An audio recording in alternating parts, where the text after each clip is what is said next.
Nadia Yerana Danga Yerana Miba Siandamado Ah Yo Demiano Lesomo Chico Puzo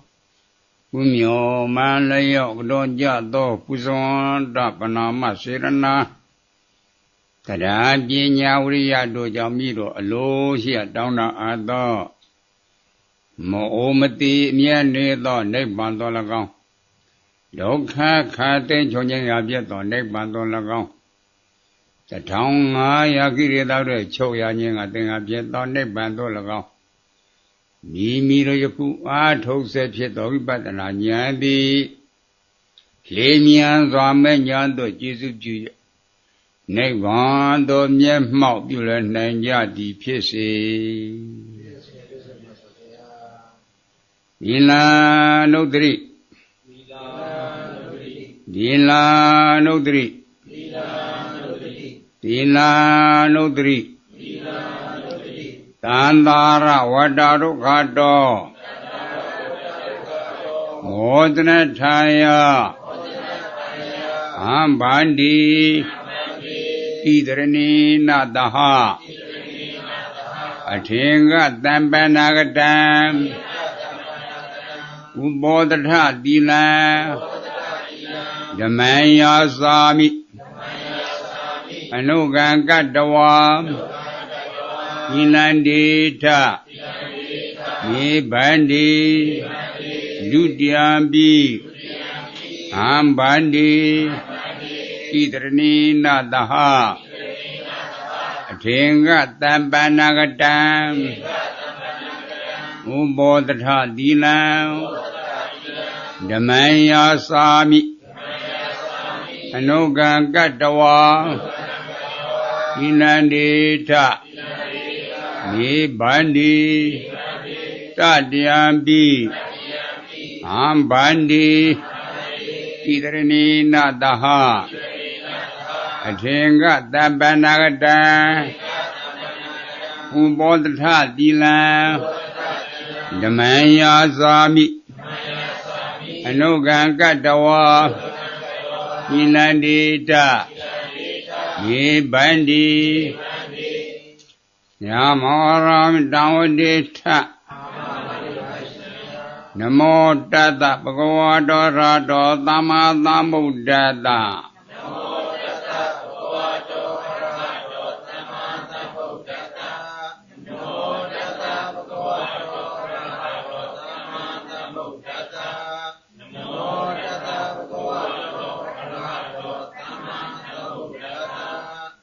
Oh, Dandrana Goswami, Damandrana Goswami, Tangandrana Goswami,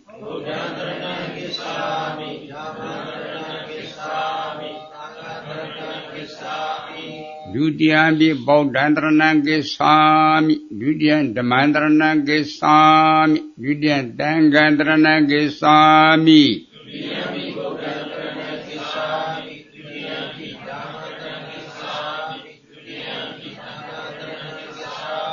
Dadiambi Bodhandrana Goswami, Dadian Damandrana Goswami, Dadian Tangandrana Goswami.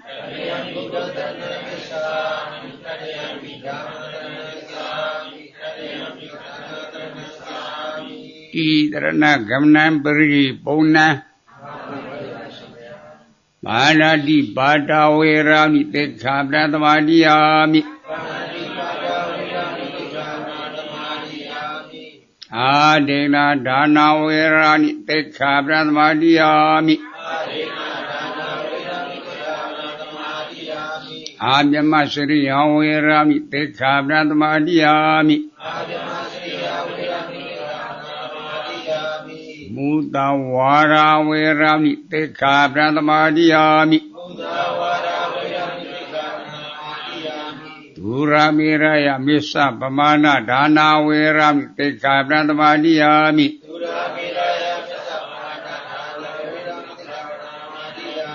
Vigala Bhosana Verami Tekhabradavadiyami Nesa Vita Vadita Vituka Dhatana Malaganda Vilipana Dharana Mandana Vibhutana Dhana Verami Tekabhradhamadhyami Osadhyana Madhyana Verami Tekabhradhamadhyami Jividam Sasa Manopi Tekabhrahan Hamyadvi Dodi Jividam Mimi Ateko Sasa Manopi Swanya Toli Tekabhrahan Ideka Buddha Nyako Nasa Zami Maswando Vashimpia Idami Bonyan Adawekyan Hodu Idambunya Bagan Tabatadana Dima Kitrani Nathatinga Dambanada Ubodha Pramata Dina Damantaruganga Apamadi Nadambadita. She won't. None of ya. This sound the cool.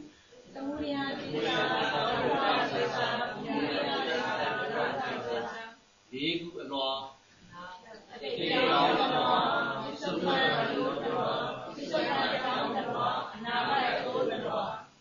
Tinga the Sandapa.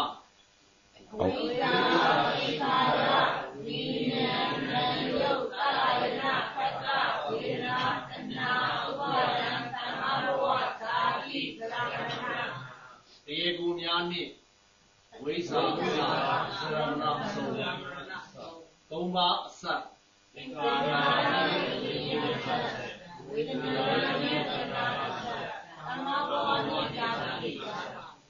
Nayamula, the Nadi, with Omani.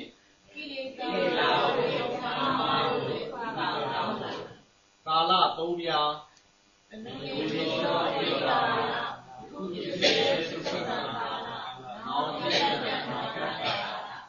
Chia Nase,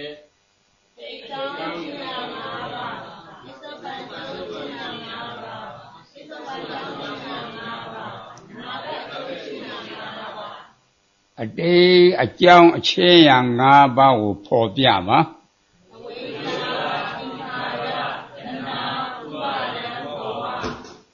We sat in Karatana Ubara Bawa, what need poet to Male?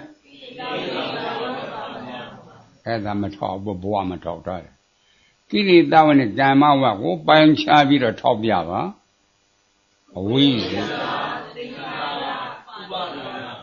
A wizard that now Ubaranga.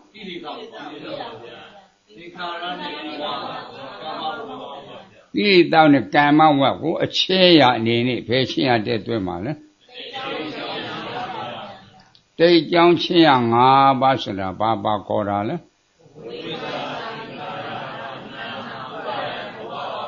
We sat in Karatana Ubaran Bawa, this supper about this son. A queen in a pegwoman. Piece of a young Chiang Ava for Biava. Don't quit, the na. The na Ubaran, what we sat in Kara, what in it, but what did women? More Toma Toma. What in it, but what did women? Gilly down the Gama, go by and charge the top Yava.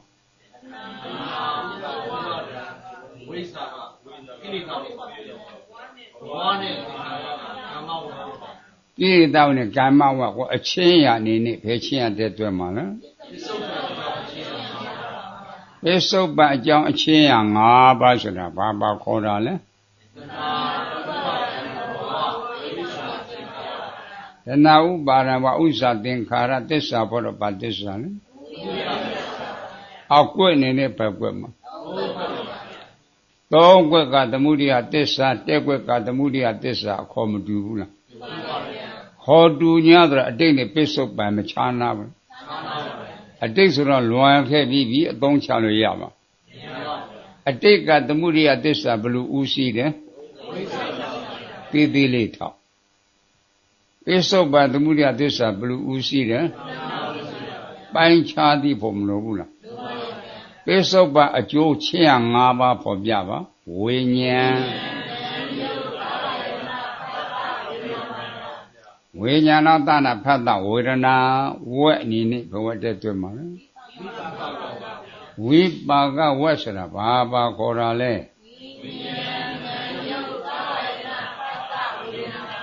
ဝိညာဏသနာဖတ်တာဝေဒနာအချင်းရအနေနဲ့ဘယ်ချင်းရတည်းတွေ့မှာလဲ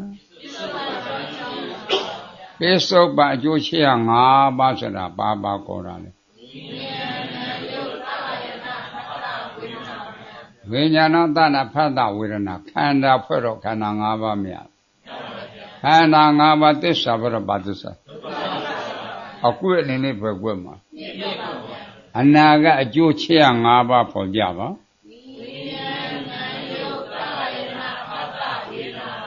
ဝိညာဏသနာဖတ်တာဝေဒနာဝက်အနေနဲ့ဘဝတည်းတွေ့မှာဝိပါကဝက်ဆိုတာဘာပါခေါ်တာလဲဝိညာဏသနာဖတ်တာဝေဒနာအချင်းရအနေနဲ့ဘယ်ချင်းတည်းတွေ့မလဲအနာဂတ်ကျိုးချင်းရ၅ပါးဆိုတာဘာပါခေါ်တာလဲဝိညာဏသနာဖတ်တာဝေဒနာခန္ဓာဖွဲ့တော့ခန္ဓာ၅ပါးမြတ်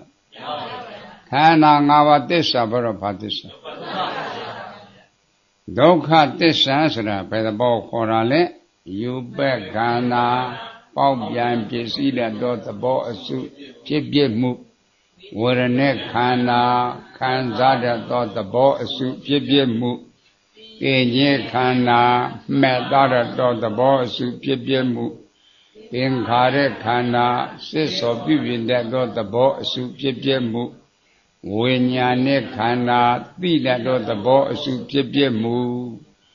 ခန္ဓာ၅ပါးဖြစ်ပြမရဖြစ်ပြဘာသစ္စာလဲအောက်ကွက်အနေနဲ့ပဲကွက်မှာလေးကွက်ကဒုက္ခသစ္စာနှစ်ကွက်ကဒုက္ခသစ္စာနှစ်ကိုတော့အခေါ်မတူဘူးလားခေါ်တူ냐တဲ့ပိဿုပန်နဲ့အနာဂတ်မခြားနာဘူးအနာဂတ်ရောက်ပြီလားမရောက်တဲ့အသုံးချလို့ရပါဘူးခုရောက်ဆက်ပဲကွက်မှာလဲပိဿုပန်နှစ်ကွက်ပရိစ္ဆဒအကွက်ဘယ်နှကွက်ရှိတကွက်လည်းဘယ်နှပါငါးလေးလီဤရှိသွဲကို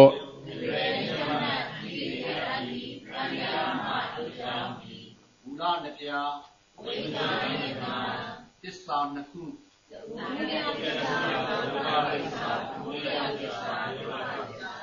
လေးခုအလွာ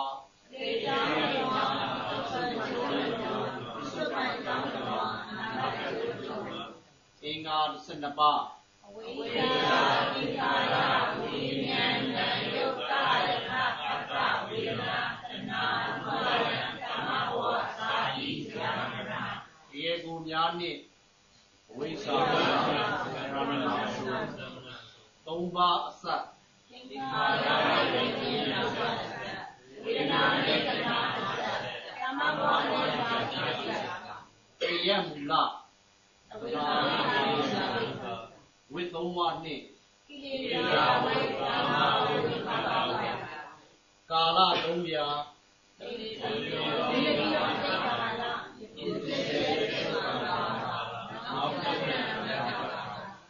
ချင်းရ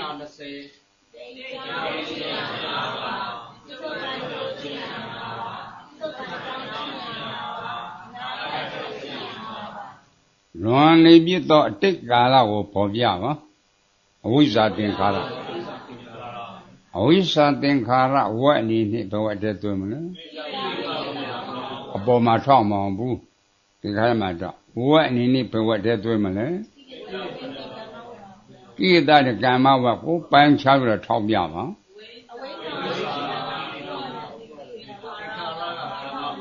င်္ခါရကိုထောက်မှာအဘဝကစာကြီးကွကိတနဲ့ကမ္မဝတ်ကိုကာလအနေနဲ့ဘယ်ကာလထည့်သွင်းမှာလဲလွန်နေပြီးတော့တိတ်ကာလဆိုတာဘာခေါ်တာလဲဝိသသင်္ခါရအလွှာအနေနဲ့ဘယ်လွှာထည့်သွင်းမလဲတိတ်ကြောင်းတလွှာဆိုတာဘာခေါ်တာလဲဝိသသင်္ခါရသစ္စာဘောတော့ဘာသစ္စာလဲအကွင့်နေတဲ့ဘယ်ကွင့်မှာလဲယခုဖြစ်စေပိဿုပံကာလပေါ်ပြပါဝိညာဉ်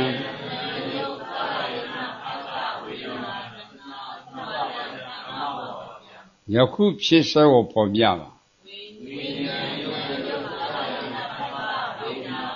ဝိညာဏတနာဖတ်တာဝေဒနာဝက်အနေနဲ့ဘဝတည်းတွေ့မှာဝိပါကဝက်ဆိုတာဘာခေါ်တာလဲဝိညာဏတနာဖတ်တာဝေဒနာကာလအနေနဲ့ဘယ်ကာလတည်းတွေ့မလဲယခုဖြစ်စေပိဿုပံအကျိုးကာလယခုဖြစ်စေပိဿုပံအကျိုးကာလဆိုတာဘာခေါ်တာလဲဝိညာဏတနာဖတ်တာဝေဒနာအလွှာအနေနဲ့ဘယ်လွှာတည်းတွေ့မလဲပိဿုပံအကျိုးတလွှာဆိုတာဘာခေါ်တာလဲဝိညာဏတနာဖတ်တာဝေဒနာခန္ဓာဖွဲ့တော့ခန္ဓာ၅ပါးမြတ်ခန္ဓာ၅ပါးသစ္စာဖွဲ့တော့ဘာသစ္စာဟောကွင့်နေနဲ့ပဲကွင့်မှာပိဿုပံကာလဆက်ပြီးပေါ်ပြပါတဏှာဥပါဒံကမ္မဘဝဝက်အနေနဲ့ဘဝတည်းတွေ့မလဲကိတနဲ့ကမ္မဘဝကိုပိုင်းခြားပြီးတော့ထောက်ပြပါ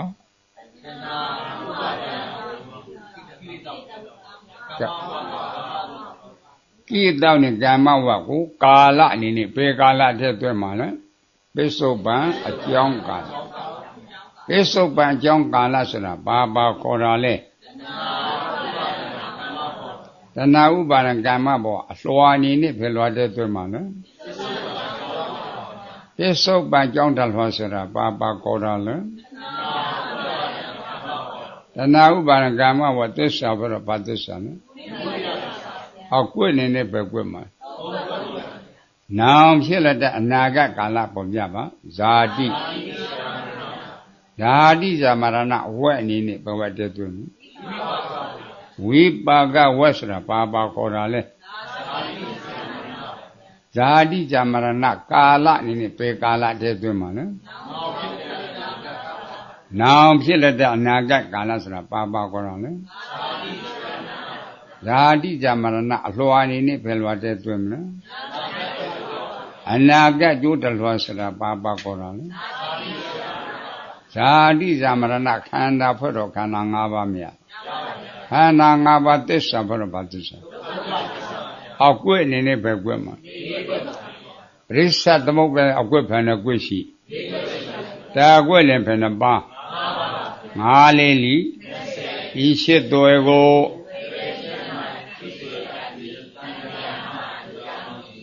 လူလာနှစ်ပြားဝိသနာသစ္စာနှစ်ခုဝိရိယသစ္စာဝိပဿနာဒီခုအလွာတေယော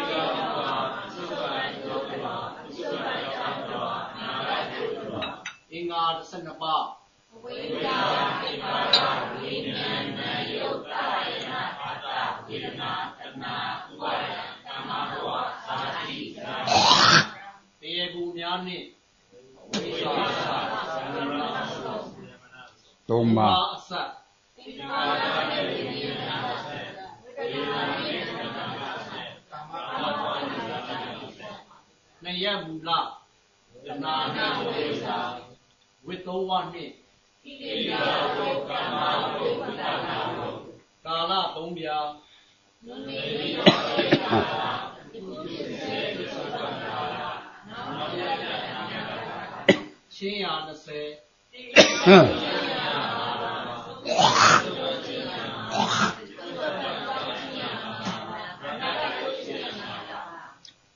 ကိလေသာဝကမ္မဝဝိပါကဝ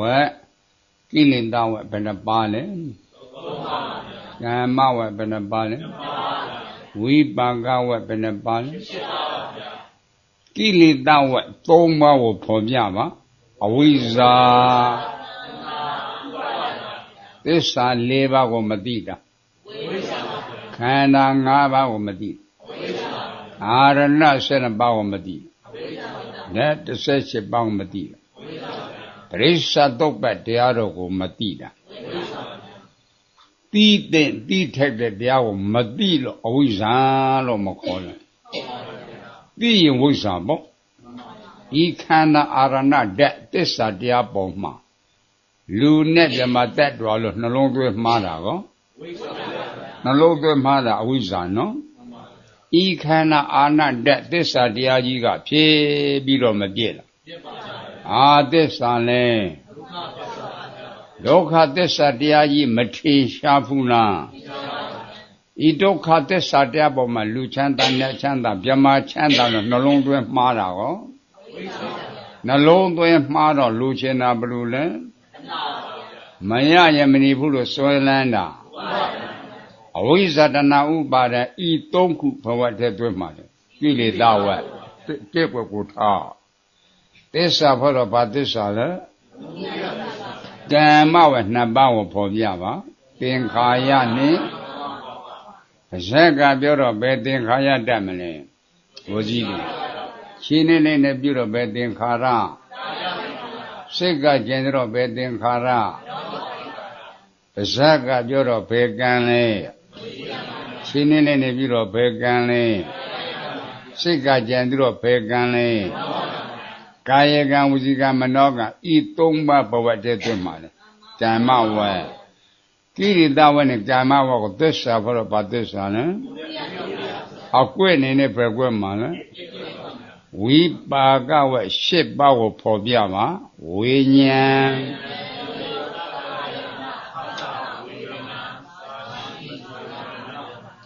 ဝေအနေနဲ့ဘဝတည်းသွင်းပါလဲဇာတိကိုထောင်းသစ္စာဖော်တော့ဘာသစ္စာလဲအကွဲ့နေနဲ့ပဲကွဲ့မှာလဲပရိစ္ဆတအကွဲ့ဖယ်နှကွဲ့ရှိတကွဲ့လည်းဖယ်နှပါ5လင်းလီဤရှိသွဲကိုဓာတုစာဝလေးတွေကြည့်ကြကြောခမ်းရအောင်ထောက်တက်တာထောက်တကအကွက်ကြအောင်အကွက်စေဝမ်းနဲ့လည်းတိတ်အကွက်မကြသေးဘူးလက်ဆိုတဲ့လူကလည်းမရသေးဘူးပြီးသားတာမဖြစ်ဘူးအဆက်ဆိုတဲ့အခါမှာဟောဘက်ကသင်္ခါနဲ့ဝိညာဉ်ကြမှာတစ်စက်သင်္ခါရဝိညာဉ်ကြတစ်စက်ဘုရောသင်္ခါရမှာတစ်စက်လာဟောတာအမှန်သင်္ခါနဲ့ဝိညာဉ်ကြမှာတစ်စက်သူတို့ထိုးရမှာဝေဒနာနဲ့တဏှာကြမှာတစ်စက်အဲသူ့အကွက်ကြတယ်လို့တဲ့အတန်ထွေးနဲ့ဒုံနဲ့ကြိုက်သွားအောင်ကြောခန်းနဲ့ရအောင်စေဝန္တိတရာနဲ့အကွက်ကြအောင်အမတန်အဖို့တိုင်နဲ့စေဝမ်းမင်းဝိဆရာတော်ဘုရားကြီးအဲဒီစေဝမ်းကိုပေါ်လာတဲ့ခါမှာကျုပ်တို့မလုပ်တတ်ဘူးရဲ့ဘုရားတော်ဘုရားကြီးကျူးတာအဲ့လိုဖော်ဖို့ရောက်ွက်လွယ်တာမဟုတ်ပဲဘုရားတော်ပေါ်ပြီးတော့ဘုန်းကြီးတော်လွယ်တာကလုပ်တတ်တာထွေလုံးစမလုပ်တတ်ဘူးဒါမင်းဆရာတော်ကကြီးကျူးတယ်ကဲမူလနဲ့ပြတစ်ခေါက်လောက်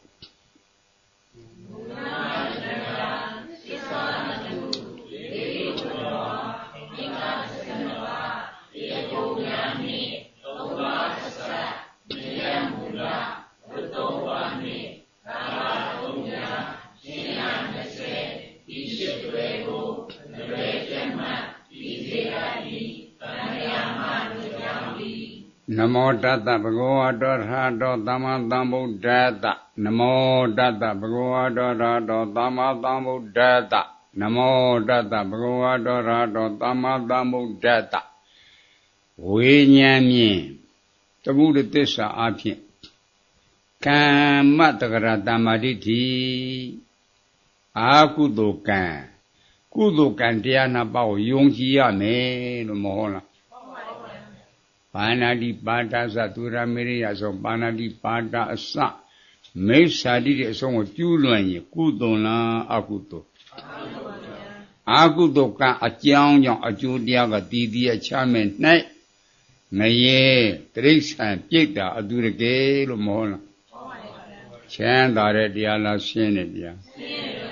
ဒါအာကုသိုလ်ကံကြောင့်ဖြစ်တာနော်ကြောက်စရာမကောင်းလားဘာနာတိပါတာသသူရမေရိယအဆုံးဘာနာတိပါတာသမိစ္ဆာတိတဲ့အဆုံးကိုရှောင်ကျင်ရင်အာကုသိုလ်လားကုသိုလ်လားကုသိုလ်ကအကြောင်းကြောင့်အကျိုးတရားကလူပြည်နတ်ပြည်6တယ်လမောလားရှင်းတဲ့တရားလားချမ်းသာတဲ့တရားဒါကုသိုလ်ကံကြောင့်ဖြစ်တာနော်အာကုသိုလ်ကံကုသိုလ်ကံတရားနှစ်ပါးကိုယုံကြည်ရမယ်လို့မောလား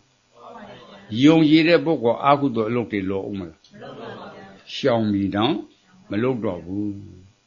အဲ့လိုကံကံအကျိုးယုံကြည်တဲ့ပုဂ္ဂိုလ်ဘေးတင်မေးအောင်မလားနက်ကြောမေးအောင်မလားဝိဇ္ဇာတွေမေးအောင်မလားမေးဖို့မလိုတော့ဘူးနော်ဘေးတင်မေးတယ်နက်ကြောမေးတယ်ဝိဇ္ဇာမေးတာကံကိုမယုံလို့ကွယ်ကံကံအကျိုးယုံကြည်ရမယ်ကြားလားတော့ကြားဘူးမှနားဝတာနားဝမှတရားရတာဒါကြောင့်တုတ္တဝအရိယာသာဝကောတုဒ္ဒအကြမြင်ရှိအရိယာဖြစ်တယ်လို့မောဘူးလားအကြမြင်နေတာဟုတ်ကြားဘူးမှနားဝမှတရားရတာဘာကြောင့်မရနိုင်တာလဲနားရင်မဝသေးလို့နားရင်မဝတော့ယုံကြည်မှုတရားမရှိလို့အဲ့ဒါယုံကြည်ရမယ်ဉာဏ်ကိုအားကိုးမဲ့ကံကိုယုံကြည်ရမယ်အတိတ်တူတယ်စဉ်းစားသိရှိတတ္တဝါဓမိနေကစရှင်ကောင်ကြီးတွေတတ်မယ်ဆိုပါဏာတိပါဒကံမထည့်ဘူးလားပါဏာတိပါဒကံထိုက်တည်တည်အချမ်းမဲ့နဲ့အပေကလွတ်ပါမယ်အပေကိုကြက်ငရဲကိုအားရအောင်ခံငရဲသစ်စိလူဖြစ်ကိုရတယ်ထားလူဖြစ်တဲ့ဘဝမှာမွေးချင်းတည်တဲ့ကလေးတွေမရှိလားရှိပါတယ်ဗျာလာသားနဲ့တည်တာမရှိဘူးလားကြောင်းသားအရွယ်နဲ့တည်တာမရှိဘူးလားရှိပါတယ်တထေးသားပဲဖြစ်ဖြစ်တထေးသမီးပဲဖြစ်ဖြစ်ငယ်ငယ်ပဲနေတော့တထေးရဲ့စီစဉ်ကိုခံစားရရဲ့လားအိုးဘုတ်ဂျိုးရုံနဲ့ပြောလို့တည်တော့တာနော်လူဖြစ်ကျိုးနဲ့ကဲလားအသစ်တူတယ်အဲ့ဒီအသစ်တူတာအလိုလိုဖြစ်တာလားအကြောင်းကြောင့်ကျိုးတရားပေါ်တာအတိတ်တို့တာပြန်ပြီးတော့အရင်စစ်အမြင့်မြေကလို့ပြန်စစ်စစ်ကြည့်တော့ပါဏာတိပါဒကံကိုကွင်သူ့အတိတ်ကိုတတ်ခဲ့တာကြားလားသူ့ကိုတတ်ခဲ့ကြအတိတ်တို့တာပေါ့နော်အလိုလိုဖြစ်တာလားအကြောင်းကြောင့်ကျိုးတရားပေါ်တာအရှိအင်းကအဖိုးကြီးအဖွားကြီးတဲ့အတိတ်80ကျော်80စားနေမယ်သွားနေမယ်လာနေမယ်မပြောကြဘူးလားတီလကုသိုလ်ကောင်းတာကိုလို့မပြောဘူးလားသီလကုသိုလ်ကွယ်ကျဲမာရေးပြည့်စုံလားသီလစဝဏီပြေတာသီလစီစစ်ပုံမကောင်းလားအဲ့ဒီသီလကဘာနေလို့မြင်လူကျွမ်းပုံနဲ့တူတယ်ဒါနတရားကမျိုးစေ့နဲ့တူတယ်မြူကျွမ်းမှာစိုက်တဲ့ဖူးပြုံကြတော့ကြီးထွားတာပေါ့နော်အောင်မြင်မြင်တန်တန်ကျန်းကျန်းပေါ့ကြက်ဒီကောင်မှာစိုက်တဲ့ဖူးပြုံကြတော့ကသေးမွားလေးပေါ့အတိရလက်သီးလောက်ရှိတာကွယ်နော်အဲ့လိုစိတ်သေးပုံမကောင်းလားသီလနဲ့ပြည့်စုံဖို့လိုတယ်ဗျအသစ်တို့တာသူ့အတက်ကိုတတ်တဲ့ပုဂ္ဂိုလ်အနာတဲတာသူ့အတက်ကိုတတ်ခဲ့တာဒီအမျိုးမျိုးယောဂဗျာတဲ့တစ်ခုပြီးတဲ့တစ်ခုဖြစ်နေတယ်သူ့အတက်ကိုတတ်ခဲ့တာအသစ်တို့တာသူ့အတက်ကိုတတ်ခဲ့တာအနာတဲတာသူ့အတက်ကိုတတ်ခဲ့တာအဲ့ဒါအနာတဲတယ်ယောဂအမျိုးမျိုးပေါ့အကြောင်းအကျိုးစိတ်ပုံမကောင်းလားအဲ့ဒါတော့အကျိုးပြက်ကိုသိတော့ကသိတော့မရှောင်ဘူးလားရှောင်တော့ကုသိုလ်မဖြစ်လားမသိခင်ကပြုလို့ရတယ်နော်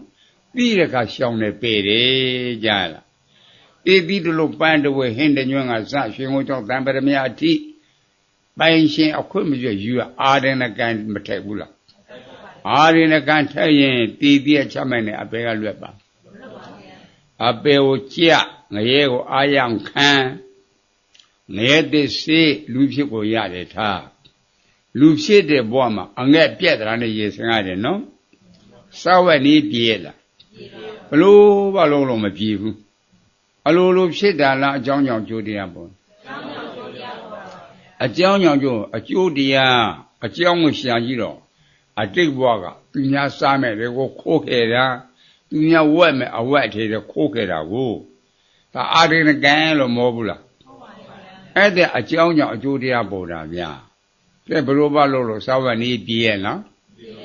အငဲ့ပြက်တနာရင်ဆင်ရတယ်နော်အလိုလိုဖြစ်လာလားအကြောင်းကြောင့်အကျိုးတရားပေါ်တာအကြောင်းရှာကြည့်တော့အငဲ့ပြက်တနာရှာကြည့်တော့သူများပစ္စည်းကိုခုတ်ခဲ့တာစဉ်းစားဖို့မကောင်းလားအဲ့လိုလေ့လာဖို့ကိုလည်းနော်စားမယ်ဒီဝက်မယ်တဲ့ခိုးခဲ့တော့အာဒိန်ကံကြောက်စရာမကောင်းဘူးလားတရားကိုကြားရနာတော့ကြားဘူးတော့နားပါတယ်နားပါတော့တရားရတယ်ငါတော့လို့ညာတယ်ဘာကြောင့်မပြေတာနေဟောဘွားရှိစကသူများဆိုင်မယ်ခိုးခဲ့တာဝက်မယ်အထေတို့ခိုးခဲ့တာအဲ့တဲ့အကြောင်းကြောင့်အကျိုးတရားတွေပေါ်တယ်လို့သိတဲ့အတွေ့ဒေါသဖြစ်သေးရဲ့လားမဖြစ်ကျွေးဟောင်းမကြည့်ဘူးလားကျွေးသိတင်သေးရဲ့လားကြားဘူးမှနားဝတာနားဝမှတရားရတာလင်းရှိမရရှိကျူးကျော်ဆောကာမတုမစ္ဆာစာရကမ္မထိုက်ဘူးလားတီးပြချမဲ့နဲ့အဘဲကလွတ်ပါငရဲကိုကြငရဲကိုအာယံကံငရဲသိစိလူချစ်ကိုရတဲ့ထားလူချင်းတူရဲ့လားအိတ်ကြည်လင်ပုံးလင်နော်လူဖြစ်ကျိုးရှုံးပြီစာဝတ်နေပဲမှုသားဝအမျိုးမျိုးမသုံးကြဘူးလားမှုသားဝါရကံမထိုက်လားထဲ့တီးပြချနဲ့အဘဲကလွတ်ပါအပေကိုကြငရဲကိုအာယံခံ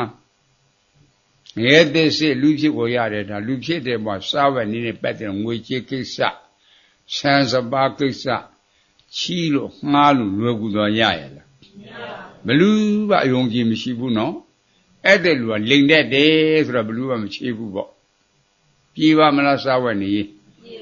အလိုလိုဖြစ်တာလားအကြောင်းကြောင့်ဖြစ်အကျိုးရပေါ်လားဟောလိန်ခဲ့တာဒီမှုသားသုံးခဲ့တာဒီကွနော်အဲ့လိုစိတ်သိပေါ်မကောင်းလားဘင်းဘင်းကစောလှောစားအရစ်တီတိကိုတောက်စားကြသူရမေရိယကန်ထိုက်တယ်မဟုတ်ဘူးလားသူရမေရိယကန်ထိုက်ရင်တီတိအချမဲ့နဲ့အပေကလွတ်ပါအပေကိုကြငရဲကိုအာယံခံငရဲသစ္စေလူဖြစ်ကိုရတယ်ဒါလူဖြစ်တဲ့ဘဝမှာယူတဲ့ပုဂ္ဂိုလ်တွေမြင်ဖူးရဲ့လားလူဖြစ်တော့လူယူခွေးဖြစ်တော့ဝဲဖြစ်တော့ဝေယူပေါ့အလိုလိုဖြစ်တာလားအကြောင်းကြောင့်ကြိုးတရားပေါ်တယ်10ယောက်1ယောက်100မှာ1ယောက်မယူတဲ့ပုဂ္ဂိုလ်ရှိတယ်နော်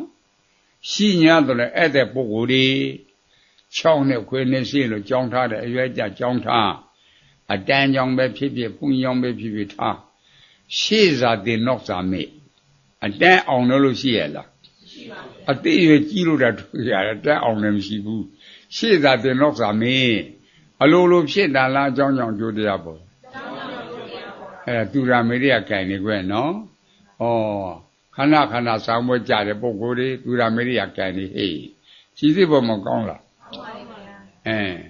အရွယ်ရောက်တော့ကျောင်းကထွေးတောင်းပြပဲလုံးလို့အယောင်ဝဲလို့ဒီဝါနဲ့ဒီဝါတပြည်နဲ့တပြည်တစ်မျိုးနဲ့ဆက်သွဲသွားကြလာကြရောင်းကြချကြတယ်သမင်းဆိုင်ဆာလောင်မွဲ့တယ်လို့သမင်းဆိုင်ဝင်သမင်းစားကြတယ်စားလို့ပြီးတဲ့အခါကိစ္စပြီးတော့မသွားဘူးလား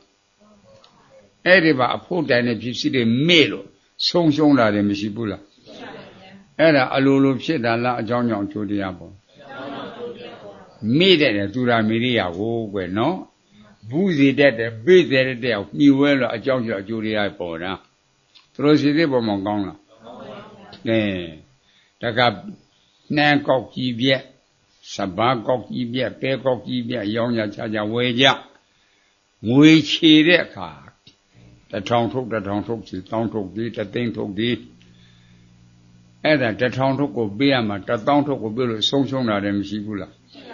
အလိုလိုဖြစ်တာလားအကြောင်းကြောင့်ကြိုးတရားပေါ့သီလတရားတွေမေ့ဒါနတရားတွေကိုမေ့ဌာနတရားတွေကိုမသိအဲ့တော့မေ့လျော့စေတတ်တဲ့အာဒီနော်အဲ့ဒီမေ့ချင်းသဘောတည်ဒီခါလိဆဲဆဲမှာကုသိုလ်တရားကိုလည်းမသိဒါနကုသိုလ်လည်းတတိမရသီလလည်းတတိမရမေ့ပြီးတော့သိတာမောဟစိတ်အဲ့ဒီစိတ်နဲ့သိတော့တိရစ္ဆာန်များတိရစ္ဆာန်ဖြစ်တာဘောဟစိတ်ပြိတ္တာဖြစ်တာလောဘစိတ်ငရဲကြတာဒေါသစိတ်လောဘဆိုပြိတ္တာအတုရကေဒေါသစိတ်ကြောင့်ငရဲမောဟစိတ်ကြောင့်တိရစ္ဆာန်ခန္ဓာလည်းမသိသစ္စာလည်းမသိကိုယ်လူခဲ့တဲ့ဒါနလည်းတတိမရထိမ့်တဲ့သီလလည်းတတိမရ အဲ့ဒါမောဟစိတ်နဲ့တည်တာကြောက်စရာမကောင်းဘူးလားကံကိုယုံကြည်ရမယ်နော်ငါးပါးသီလအကျိုးပြစ်ကိုတကယ်နားလည်ကမြောက်ကျွမ်းကတည်တည်ခံနေတောင်ကျမ်းမှာမာပါဠရွာကတည်တည်ခံနေမြောက်ကျွမ်းသူမြောက်ကျွမ်းသားအသစ်တစ်ထောင်မြောက်ကျွမ်းမှာအစိုးရမရှိဘူးဘေးရင်စာမရှိဘူးစေးစာမရှိဘူးကဲတောင်သူမရှိကုန်တယ်မရှိအချိန်တန်တဲ့ကပလေတပင်းစားတာဗျဒီလကုသိုလ်ဖောင်းများအားရကြကောင်းတယ်အသစ်ထောင်ဆက်မှတည်တာတောင်ကျမ်းမှာမာပါဠရွာအသစ်တရားတွဲမှာမတည်ဘူးတရားပြည့်မှာတည်တာဟာမာပါဠရွာဒါသီလတကိုးဒီစိစိပေါ်မကောင်းလားငါးပါးသီလပြည့်စုံရင်ရွတ်တဲ့ပရိတရားတော်အမတန်ခီးရောက်တယ်ထင့်မြစ်တယ်ငါးပါးသီလမပြည့်စုံရင်ရွတ်ရင်အတဏ္ဍာမြောက်တယ်အဆမပါတဲ့အမြောက်ဆံကဲ့သို့ခီးမြောက်ဘူးစဉ်းစားဖို့မကောင်းဘူးလားငါးပါးသီလပြည့်စုံကာထာမဲသာရွတ်တာလဲစူးတယ်ကြားလားတောင်းတော့ရှစ်ထိတ်ကြော်ကကြီးကသီလနဲ့ပြည့်စုံတဲ့ပုဂ္ဂိုလ်ဩဇာလေးမြစ်ပေါ်စီတဲ့ရွယ်ຫນွယ်မြစ်တစ်ပင်ဆေးဖြစ်ဝင်နေတဲ့ကြားသီလပြည့်တော့တစ်ပင်တစ်ပင်ကိုနှုတ်အရေးလေးကိုဖြတ်သွေးပြီးတော့မှအနာလေးနဲ့ပျောက်သွားတာဆေးဖြစ်တာအဲ့တော့တကူကြည့်တယ်ဒါသီလတရားတွေရွက်ခြင်းတဲ့ပြည့်ရွက်သီလမပြည့်စုံရင်မဆုရှာဘူးမဲခြင်းတဲ့ကာထာမဲသီလမပြည့်မဆုရဘူးစားတော့ဟုတ်တယ်အဲ့ဒီမှာမြေတ္တာတက်ကမပါဘူးဗျာနော်အဲ့ဒါယုံကြည်ဖို့မကောင်းလားယုံကြည်ရမယ်ကံကိုယုံကြည်ရမယ်ဉာဏ်ကိုအားကိုးရမယ်အဲ့ဒါနားလေဖို့လောကကြီးတဲ့မှာကိုအနာတေတာတဲ့ပါဏာတိပါဒကံစာဝတ်နေမပြေတာအာရိဏကံလူရှိမလူတာကာတုမဆာစာရကံမှုသားကအမြုံတော့ကဘယ်လိုမှပြောဘယ်လိုမှဆိုတော့အယုံကြည်မရှိအငတ်ပြရေဆင်ရတယ်မှုသာဝရကံသူရမေရိယကြောင့်မေ့လျော့ရတယ်အဲ့တဲ့၅ပါးကိုရှားကောင်းသမားအဆုံးမအောင်ရတဲ့ယုံကြည်ခြင်းနဲ့ထိမ့်သိမ့်မယ်ဆိုရင်ကုသိုလ်တော့မဟုတ်ဘူးလားကဲဒါနကုသိုလ်တဲ့ဒါနကုသိုလ်ဆိုတာရှင်ပြုမယ်ရှေ့တကားခံမယ်ယံတကားခံမယ်ရေတွင်းတူမယ်ရေကန်တူမယ်ဘုရားတဲကြောင်းဆောင်မယ်တူမယ်ဒါနကုသိုလ်အဲ့ဒါသူတို့စေနာတဲ့အကျိုးပေးတယ်ပိဿံနဲ့အများကြီးကုန်မှုကမှရတယ်ငါးပါးသီလထင်းတဲ့ပိဿံကုန်တယ်လားမကုန်ဖဲနဲ့ရတာကွယ်ကဲသီလကုသိုလ်နဲ့ဒါနကုသိုလ်ဘဲကပို့ပြီးတော့မြက်တယ်လေသီလပိဿံမကုန်ဖဲနဲ့တာပါတကားဟေးရှားဟလားကဲဒါနတွေသီလကတာတယ်နော်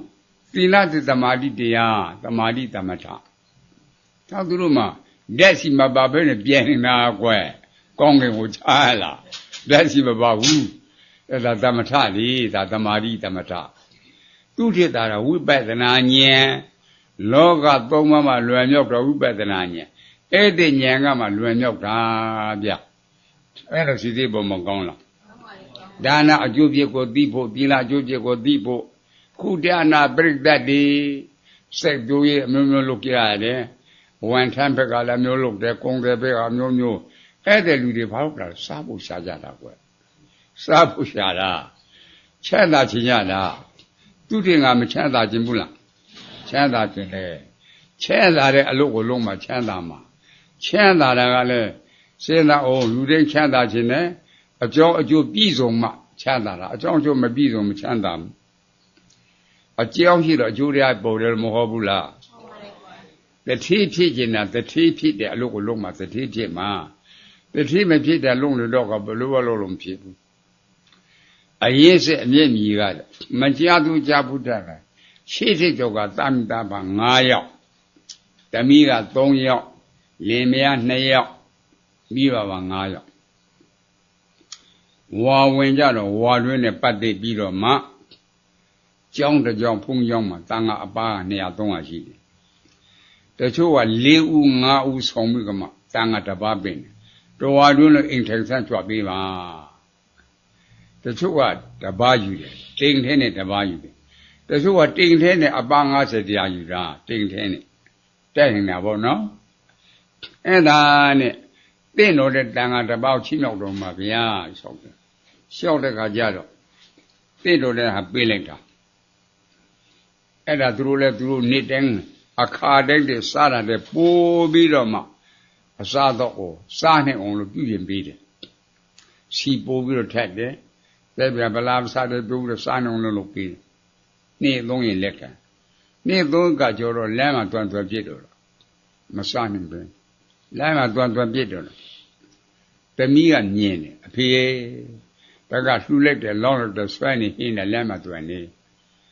တခြင်းကနှစ်ခြင်းကသုံးခြင်းမစားနိုင်တာရှိမှာ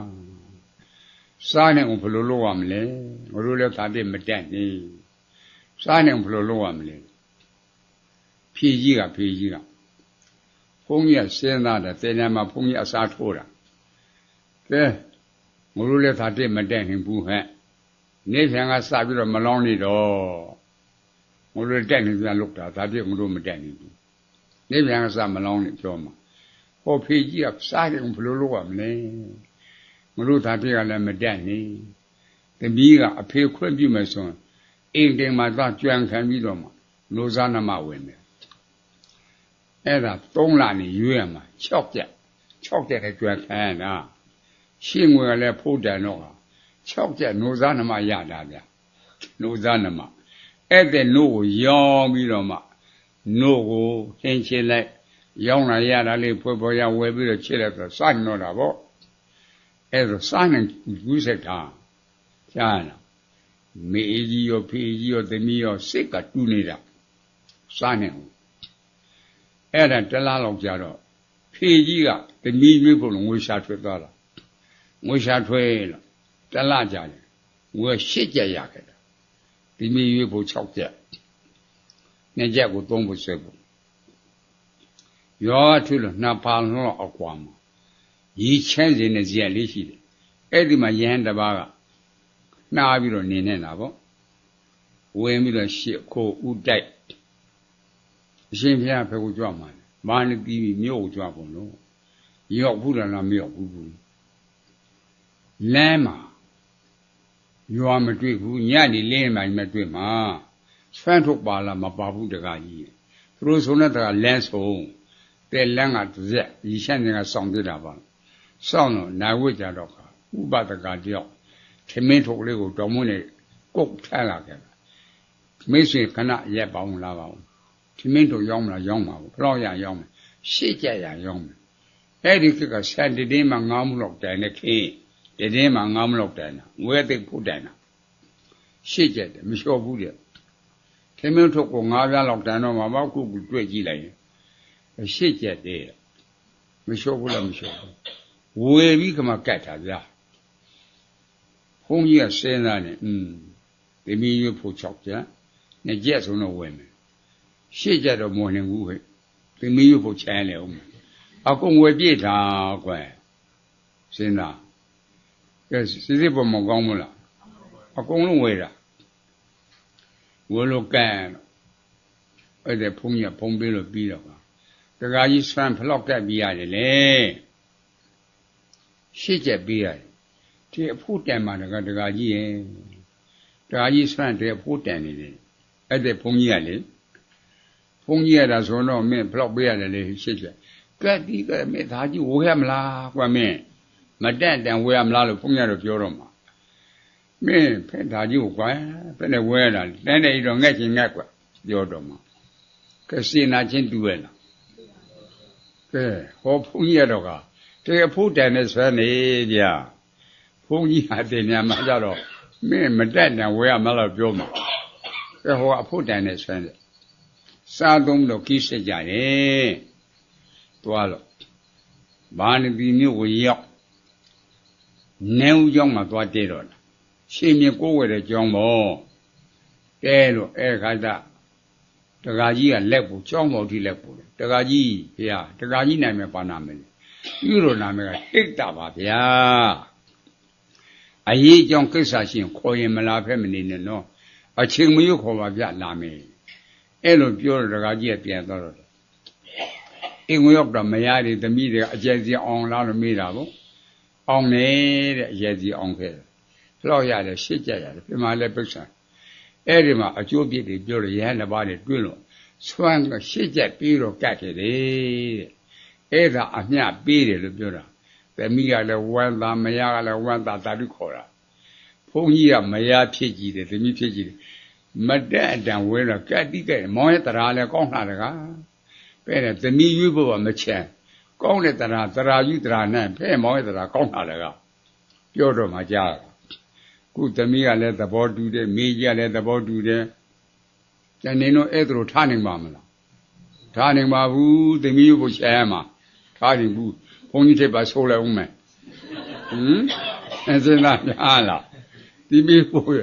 ချဲဦးမှာအဲ့လိုစီသိဖို့မကောင်းလားကဲအဲ့ဒါနဲ့ညကြတော့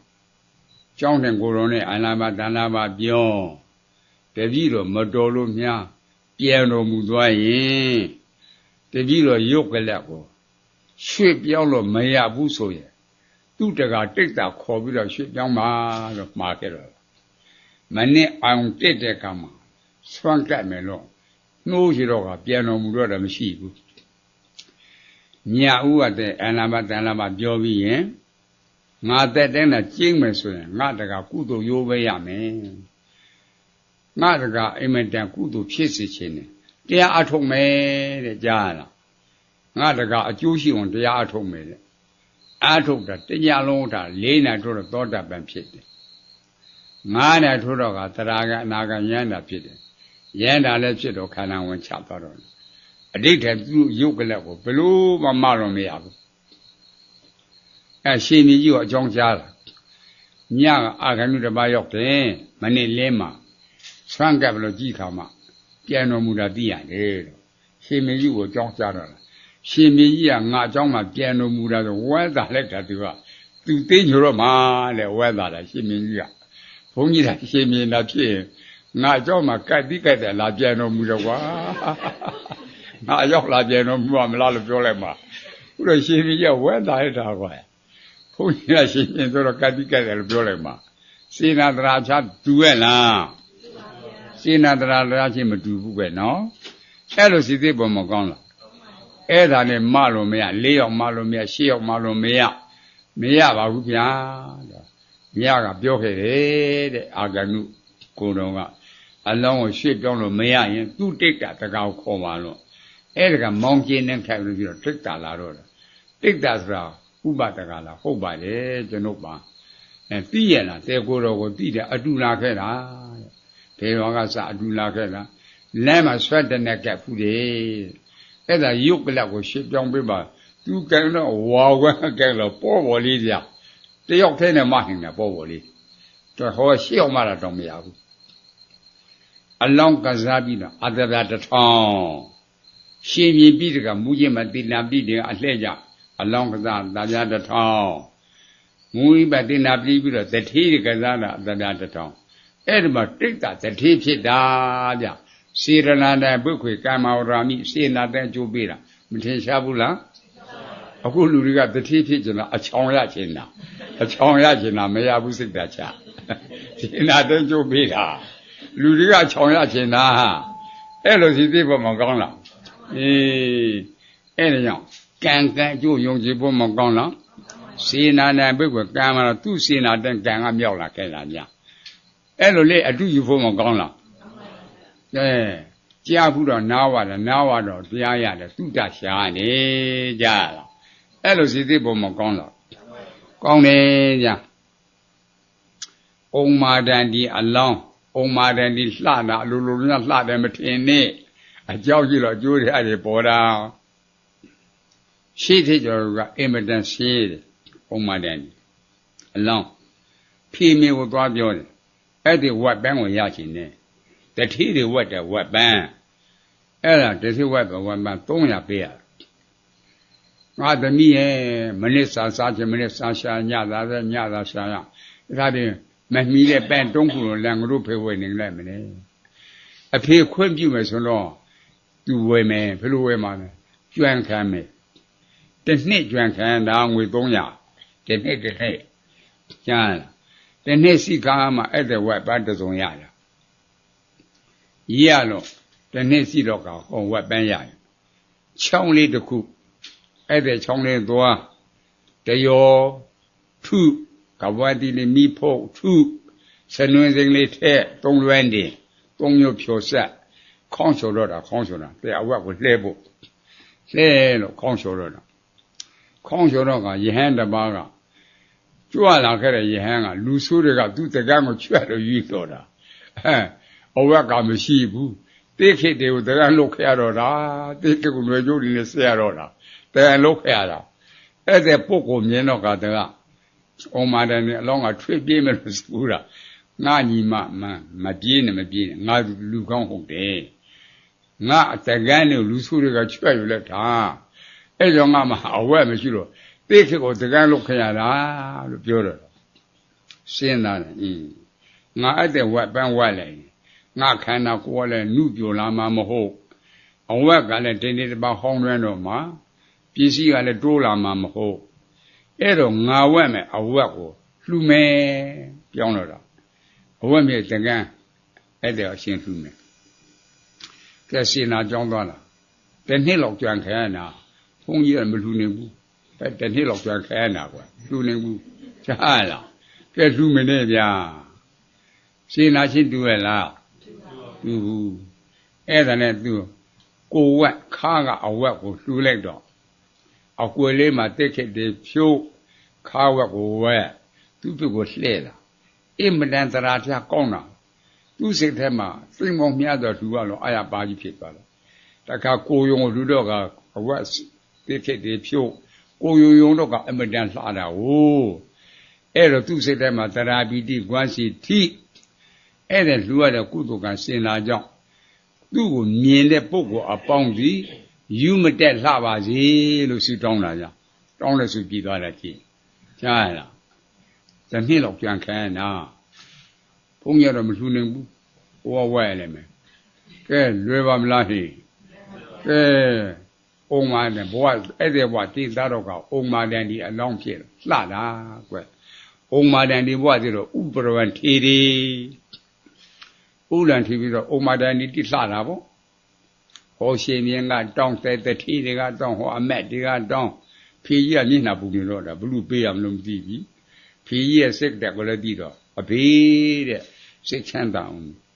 သူဘိက္ခုနီမလုံးမယ်ဖေကြီးစိတ်ချမ်းသာတော့တာဘိက္ခုနီမလုံးတာဘိက္ခုနီမလုံးတော့ဘုရားရှင်မခန္ဓာတော့အာနာတော့တက်တော့သစ္စာတော့လက်လာတယ်လက်လာတော့မကြာခဏလင်းငါလအတွင်းမှာသောတာပန်တရာကအနာဂယက္ခိစာပြီးတော့တယ်ဥပလွန်ထီတယ်ကဲဘယ်လောက်များအာရသာကောင်းလဲနော်အကြောင်းရှိတော့အကျိုးတရားတွေမပေါ်ဘူးလားအေးအဲ့ဒါလူရင်းချင်းတယ်အဲ့ဒါသီလနဲ့ပက်ပြီးတော့ကံလဲကဟွာတာကွကံညင်းဆိုတာခန္ဓာတိဘုသစ္စာတိဘုပရိစ္ဆသုတ်ပဲကိုတိဘမလိုဘူးလားဒါကြောင့်မုန်းဆံတော်ပဲတိခွေကမဉ္ဉဏ်ရမှနိဗ္ဗာန်ကိုမျက်မှောက်ပြုနိုင်မှာမဉ္ဉဏ်ရခြင်းဝိပဿနာဉာဏ်အာထုတ်ဝိပဿနာဉာဏ်အာထုတ်ခြင်းတေဃာတိတိအရင်ဖြုတ်တေဃာတိတိဖြုတ်ခြင်းခန္ဓာပရိစ္ဆသုတ်ပတ်ကိုသိအောင်လို့ခန္ဓာဝိညာဉ်နဲ့ခန္ဓာပရိစ္ဆသုတ်ပတ်အကြောင်းအကျိုးမျက်စိအကြည်နဲ့ယူပေါင်းအရှင်းကအကြောင်းယုံနကုတက်တကမြင်သိစေမပေါ်ဘူးလားအဲ့ဒါဝိညာဉ်နဲ့ခန္ဓာတဝိညာဉ်တဲ့ပေါ်လို့ဖြစ်ကြလားမဖြစ်သူနဲ့သာသာတဖြစ်တဲ့ဝေဒနာတင်ညာစေရနာမှာပါပေါင်းလို့တော့နာမည်ခန္ဓာ၄ပါးမရအဲ့ဒီနာမည်ခန္ဓာ၄ပါးအလိုလိုဖြစ်တာအကြောင်းကြောင့်အကျိုးတရားပေါ်တယ်အကြောင်းရှာကြည့်တော့ယုံနှစ်ခုနော်ယုံနှစ်ခုကပရိစ္ဆသုတ်ပတ်နာမည်ခန္ဓာ၄ပါးပရိစ္ဆသုတ်ပဏအကြောင်းအကျိုးတွေလို့မဟောလားကဲပေါ်တာလူလားနာမည်ခန္ဓာလေးနဲ့လားနာမည်ခန္ဓာလေးဗြဟ္မာလားနာမည်ခန္ဓာလေးပါကဲနာမည်ခန္ဓာ၄ပါးဆိုတော့ကစဉ်းစားလူကတွေ့သေးရလားနဲ့ကတွေ့ရလားဗြဟ္မာကတွေ့ရလားဘာဖြစ်လို့မတွေ့တာတွေ့တာကလူနဲ့ဗြဟ္မာလားနာမည်ခန္ဓာလေးသူတို့ဆိုတော့လူဆွေဒိဋ္ဌိနဲ့ဆွေဒိဋ္ဌိဗြဟ္မာဆွေဒိဋ္ဌိမကြုံလားဒိဋ္ဌိပြုတ်ရေဗြဟ္မာကြီးလူကဖန်ဆင်းတဲ့ထမရဖန်ဆင်းတဲ့ပုတ္တလုံးနဲ့ဖန်ဆင်းတဲ့ယုံမလားဝေစီကိစ္စမချုပ်လားဩ Adawa and Dictator Uzadwa Chobia. El people Mologuna. The Edu deep on Shaga, my job in it, eating Bamana. The Atananiga Dibamana. Deep who were Jala. The young Uma Biddy Tikutema. Abama walking the Atangana. Abawaka Tangamuru Saramobuna. Then Abawang Juda. Abamwada Legabania Jalabi. Those that don't between me. Chala. The people said by labor could have made a kind of theme of painting now. Nyan look, can't no more, Zano, nyan looked it. Nyan Trasina, we banasita. Send up a Mogona. Aria Batala, Toachi, Yakin, taking Leonkin, no? The Atana Adiga, la Canadibo Adiga. The Atana Adiga, la Senya Gada Adiga, la Canadibo Adiga. Yet Adiga, la Canadibo Adiga. Leon la Adiga la Canadibo Adiga. Don't Diana Teatana, Canadipo Malagwe. Send up a Mogona. Say 10 years take a 10 jazz. Tell her a Jenny demanded Timothy. Tidaka the deal of Mona. Tiddy the no? Tiddy Buddha Jen to the la Marade. Demba to the la Gayaji. It's no cool team at Dida Selema. Ede dire sile mati kenga peshi ma ni de lo le nyun nyam da chin ga thek ke no khu ti lo le phwa khane paw ma la bu la ede sile ya akaung the phut ke la long ya tan tan ni pa ya la ma pa nya tra thabo ani ne ma thin sha bu la ba lo mya thin sha le no da yaung thabo ko paramat lo khaw da bo ma pyo ma phit lo pyo ya da a phi mi ba mwe de mi sin ne ji ho chi de le de phe do ba ma pyaw mi ni da be lu de myin ne de ming ba de myin ne yok ja de nyin ne da phi mi mwe de mi si da ne ga do phe do ba pyaw phyaw lo ma ya bu nyan mi long ne ji ma pyaw ta cái a phi mi mwe de mi ji lo lu de ko myin ne ming ba de myin ne yok ja de myin ne ing de myin ne do de myin ne da nong be ne myin ne nyan mi long wai sa so da myin man tat ji lo Lula Asena Nella Asena Jamala Asena Asengwe. And yen you look at a same meaning, no? A people are way the music you ludi go where people of Solomon. Now I took that way. She deleted my joculum jovula. At the baby me long the giro pay jobman where Yopu. Yen ye long the gima piota, yen. Miena wo tenya pong ne tenya wo tenga shema tenga ke me miena ga shenda ko miena tenya ga mendi mi tenya ga menda mendi mi miena lo ba se phit menda le miena lo ba se phit menda le ko amyo thami ga miena lo ba se phit de mendi mi ko amyo tha le ga miena lo ba se phit de te ke a myin khan ga mendi mi la a shin de menda la a shin de a shin lo myin da ka mendi mi twi ti ya menda ga twi ti la tinya shin ma twa la tinga ke ma twa bu la thao myin na tinya phong ne tinya ko tinga shin ma tinga ke me ke a shin me a shin so lo khana phwe lo yu pi khana ma ya la yuk taya ji yuk taya man lo shi aနှစ်သာရရှိမရှိချောင်းတဲ့မြေထဲမှာရှိတဲ့ရေမြုပ်ကြီးကဲ့သို့ဟောမဟောရေမြုပ်ကြီးဆိုတာဓာတ်တွေတွေ့တဲ့ကအကုန်လုံးရေဖြစ်သွားတော့တာမတွေ့ခင်တော့ကဖောင်းဖောင်းကြီးပေါ့ဓာတ်တွေနဲ့တုံးနေထိတဲ့ကအကုန်လုံးရေဖြစ်သွားတာနော်အဲ့ဒီရေမြုပ်ကဖဲကပြရေကဖြစ်တဲ့ရေမြုပ်ပြည့်တော့ရေပဲပြန်မဖြစ်လားတော့အနှစ်သာရရှိရလားအဲ့ကြောင့်ရေမြုပ်နဲ့တူတယ်လို့မဟုတ်ဘူးလားရေမြုပ်ကတော့မြင်မယ်ဆိုရင်ချစ်စရာကတွေ့သေးရမုန်းစရာကတွေ့သေးရရာကခရောနိဗ္ဗာန်နဲ့များဒေါသခရောနိဗ္ဗာန်နဲ့မောခရောနိဗ္ဗာန်နဲ့လို့မဟုတ်ဘူးလား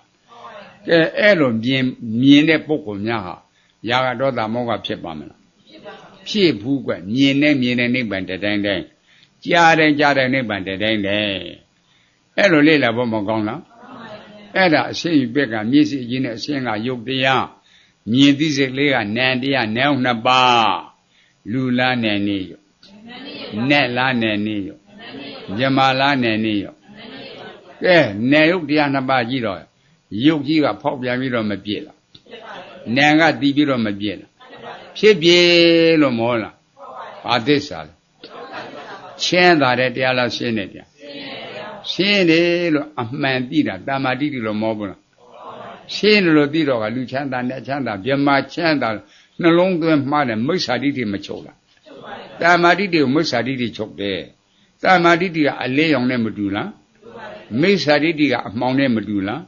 အလင်းရောင်ပေါ်တော့အမှောင်မပြောက်လားကဲအဲ့လိုစီသေးပေါ်မကောင်းလားကဲတဏှာလာသိရလားဥပါဒံလာသိရလားကံလာသိရလားပရိစ္ဆသုတ်ပတ်၃မျိုးမပြတ်လားနောက်ခန္ဓာဇတ်မသိလားနိရောဓတဏှာပရိစ္ဆသုတ်ပတ်ဥပါဒံပရိစ္ဆသုတ်ပတ်ကံပရိစ္ဆသုတ်၃မျိုးပြတ်နောက်ခန္ဓာဇတ်မသိလားကိရိတာမချုပ်ဘူးလားခန္ဓာမချုပ်လားဤငကုချုပ်တာနိရောဓလို့မဟုတ်ဘူးလားကဲမြင်စေခန္ဓာကဖြစ်ဖြစ်ဘာသစ္စာလဲသိတာကသိတာကနောက်ခန္ဓာမလားလားကိစ္စတော့အကွက်ဖန်တော့ကွက်ရှိတကွက်လင်ဖန်နှစ်ပါးငါးလေးလီဤရှစ်သွဲကို